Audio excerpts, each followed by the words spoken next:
This channel does not promote any violent, harmful, or illegal activities. All content provided by this channel is meant for an educational purpose only. দেখুন, enumeration form জমার দিন শেষ। আগামী 16 তারিখ খসড়া তালিকা প্রকাশ হতে চলেছে।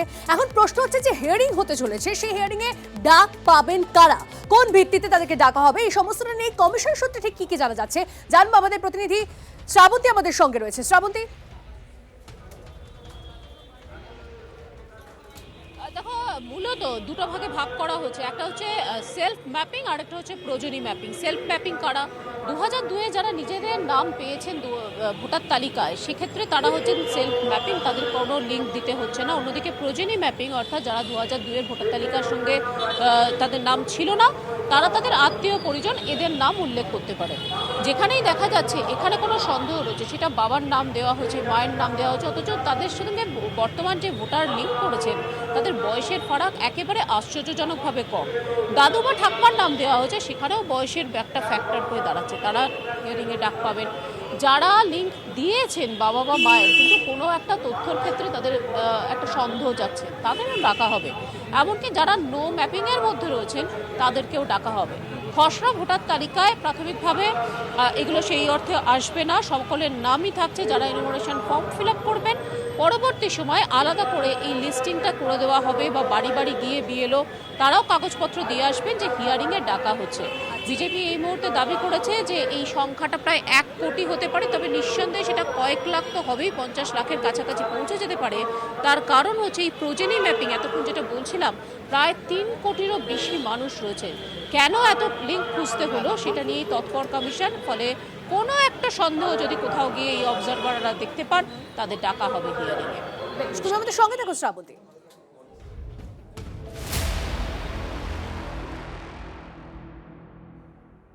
অন্যদিকে এই মুহূর্তের সব থেকে উচ্চারিত যে প্রশ্ন, যে খসড়া তালিকায় নাম রয়েছে কিনা কিভাবে নিশ্চিত হবেন আপনি, এবার সেই পদ্ধতির কথা জানিয়েছে নির্বাচন কমিশন। খসড়া তালিকায় নাম রয়েছে কিনা তা দুভাবে দেখা যাবে, এক অনলাইনে, দুই অফলাইনে।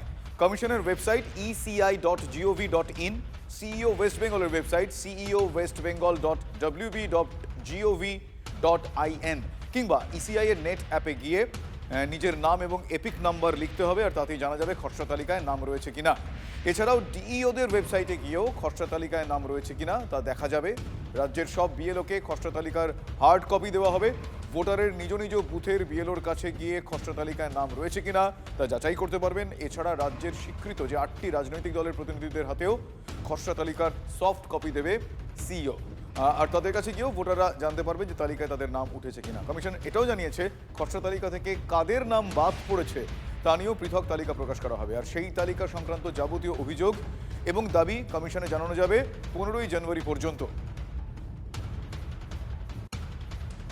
আমি যদি লগ ইন করে আমি নিজের প্রোফাইলে যেতে পারি। বেশ, এই প্রোফাইলে গেলে সেখানেও কিন্তু দেখা যাবে কিভাবে এটা, মানে আমার যে এপিক নাম্বার, সেই এপিক নাম্বার, এই যে আমি আমার প্রোফাইলে গেলাম এবং সেই প্রোফাইলে গিয়ে আমি বাঁদিকে একটা মেনু পাচ্ছি, সেখানে আমি দেখতে পাচ্ছি search your name in draft roll. এইটা যখনই আমি সার্চ করতে যাব, আমি স্টেট দিলাম ওয়েস্ট বেঙ্গল এবং তারপরেই এপিক নাম্বার দিলাম, আর একটা ক্যাপচা রয়েছে, সেটা দিলেই আমি পেয়ে যাচ্ছি আমার নাম খসড়া তালিকায় আছে কিনা। এটা হচ্ছে অনলাইনে খুব সহজেই যে কোনো মানুষ সেটা জানতে পারবেন।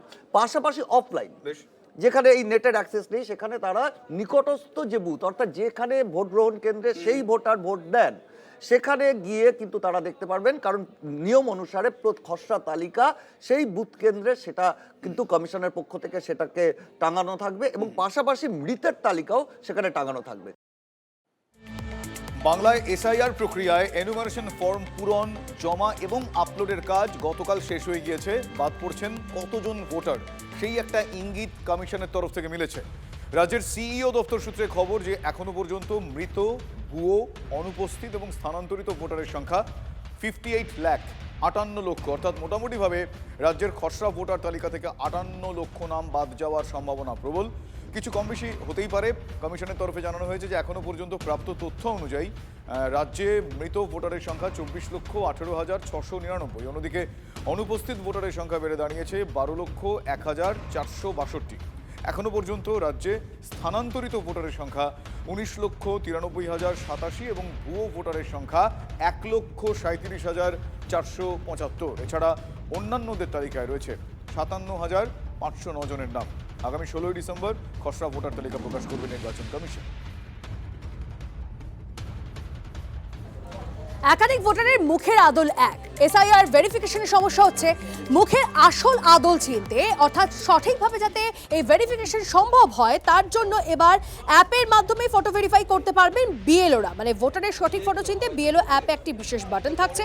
একাধিক ভোটারের একই রকম ছবি কিভাবে বিএলওদের অবিলম্বে খতিয়ে দেখার নির্দেশ নির্বাচন কমিশনের। এবার প্রশ্ন হচ্ছে, এসআইআর এর কাজ শেষ, তারপরেও নিত্য নতুন নির্দেশিকা কেন? আসানসোলের সালানপুরে তাই অবস্থান বিক্ষোভে বিএলওরা। ফর্ম ভেরিফিকেশনে আরও তথ্য আপলোডে তারা সেই নির্দেশ দিয়েছে নির্বাচন কমিশন। সেই নির্দেশের প্রতিবাদে সালানপুর বিডিও অফিসের বাইরে বিএলওরা বিক্ষোভ প্রদর্শন করছেন। নতুন ভাবে আমাদেরকে কাজ দেওয়া হচ্ছে, সেই কাজগুলো সম্বন্ধে আগের থেকে আমাদের কোনো ধারণা ছিল না বা করতে হবে সেটা আমরা জানতাম না। এখন নতুন চাপ আমরা নিতে পারছি না। মানে 1 মাস যাবত আমাদের খাওয়া ঘুম সমস্ত কিছু মানে শেষ হয়ে গেছে। আমাদের কাজ এখানেই বন্ধ হোক। আমরা যতটুকু করে দিয়েছি, আমরা ফর্ম ডিস্ট্রিবিউট করে দিয়েছি, ফর্ম কালেক্ট করে দিয়েছি, এবার ডাটাও এন্ট্রি করে দিয়েছি। এরপরে যা ত্রুটি বিচ্যুতি যা থাকবে সেগুলো এবার ওনারা ভেরিফাই করে নিন। আমাদের উপর আর দায় যেন ওনারা না চাপান। প্রতিদিন অ্যাপটা আপডেট হচ্ছে আর নতুন করে অপশন দিচ্ছে, যে অপশনগুলো আমাদের কোনো ধারণাই নেই। আমরা আর কাজ করতে পারবো না। যা হয়ে গেছে এবার বিডিও অফিস সেটা করে নেবে, কারণ ফর্ম তো সব সাবমিট করে দেওয়া আছে আর আমরা তো সব ভেরিফিকেশন করেই সব তো দিয়েছি। ভিডিও সেক্ষেত্রে কিন্তু আমার কিছু করার নেই, কারণ এটা যেরকম এসআই ডিরেকশন দিয়েছে সেরকম করতে আমরা করতে হয়েছে আমাদের মানুষের স্বার্থে। কারণ এই এসআইআরটা হচ্ছে ধরুন মানুষের নাম এনরোল করার জন্য আমরা সেরকম নামিয়েছি। আমাদের তরফ থেকে বিরোধীদের প্রতি সবসময় সাহায্যের হাত আমরা বাড়িয়েই আছি। কোনো রকম অসুবিধা হলে আমরা আমাদের সাহায্য করব। এদিকে যেমনটা জানা যাচ্ছে যে বহুতলে যে ভোট কেন্দ্র, সেই ভোট কেন্দ্র তৈরি নিয়ে আর কোনো রকম কোনো নির্বাচন যে রয়েছে নির্বাচন আধিকারিকদের রিপোর্ট দেখে সিদ্ধান্ত নেবে নির্বাচন কমিশন। রাজনৈতিক দলগুলোর সঙ্গে আর আলোচনা নয়। কমিশন সূত্রে খবর, বহুতলে ভোট কেন্দ্র তৈরি নিয়ে রাজনৈতিক দলগুলির অবস্থান ভিন্ন। তাদের সঙ্গে আলোচনা করতে গেলে বিষয়টি আরও জটিল হয়ে উঠতে পারে। আর কি আশঙ্কা করা হচ্ছে নির্বাচন কমিশন সূত্রে, জানবো আমাদের প্রতিনিধি শ্রাবন্তী থেকে। শ্রাবন্তী, দেখো, বহুতল নিয়ে এর আগে যখন জানতে চাওয়া হয়েছিল তখন মাত্র 2 জন ছাড়া কেউ রিপোর্ট দেননি। একই সঙ্গে রাজনৈতিক দলগুলোর পক্ষ থেকেও কোনো সদর্থক উত্তর আসেনি। এর ফলে এখানে বহুতলে কোনো রকম বুথ কেন্দ্র সম্ভব নয় বলে জানিয়েছিল ডিইও দপ্তর। সেটার পরেই অত্যন্ত বিরক্ত হয়েছে জাতীয় নির্বাচন কমিশন এবং ডিইওদের উপরে কড়া পদক্ষেপ নেওয়া হবে এমনটা নির্দেশ আসার পরে করা হয়েছে রাজনৈতিক দল নয়, যারা ডিইও রয়েছেন তাদের রিপোর্টের উপর ভিত্তি করে কোথায় বুথ হবে তার সিদ্ধান্ত দেওয়া হবে। বেশ, ধন্যবাদ। আসলে নির্বাচন কমিশন তো সুপার বসের কথায় চলে। সুপার বস বলেছে সংবিধান বদলে দেব, তাই এটাও সেই অর্থে দেখতে গেলে একদিক দিয়ে সংবিধানের উপর কুঠারাঘাত, যেখানে বস্তির মানুষকে, দরিদ্র সীমার নিচে থাকা মানুষকে, সাধারণ নিম্নবিত্ত মধ্যবিত্তকে 1.5 কিলোমিটার 2 কিলোমিটার গরমের মধ্যে গিয়ে হেঁটে গিয়ে লাইন দিয়ে ভোট দিতে হবে। আর আমি যেহেতু প্রচুর টাকার মালিক, আমি যেহেতু কর্পোরেটে কাজ করি, তার জন্য আমি এসি ঘর থেকে নেবে টুক করে ভোট দিয়ে আবার উঠে যাব। তো এই গোটা বিষয়টাই সংবিধানের উল্লঙ্ঘন ছাড়া আর কিছু নয়। এরা আসলে সিপিএম আমল থেকে এইগুলো যেটা হতো সেটা হচ্ছে হাউজিং গুলোর গেট বাইরে থেকে বন্ধ করে দেওয়া হতো। এখন নির্বাচন কমিশন বলছে হাউজিং এর গেট ভেতর থেকে বন্ধ হবে, যাতে আর বাইরের লোক ভেতরে না ঢুকতে পারে। তাতেই এদের ফেটে যাচ্ছে, কারণ এরা বুঝতে পারছে এত নগ্ন ভাবে এরা এইগুলোর প্রতিবাদ করছে, এইগুলোর আটকানোর চেষ্টা করছে। এতে মানুষ আরো বুঝতে পারছে যে এরা কতটা আতঙ্কিত।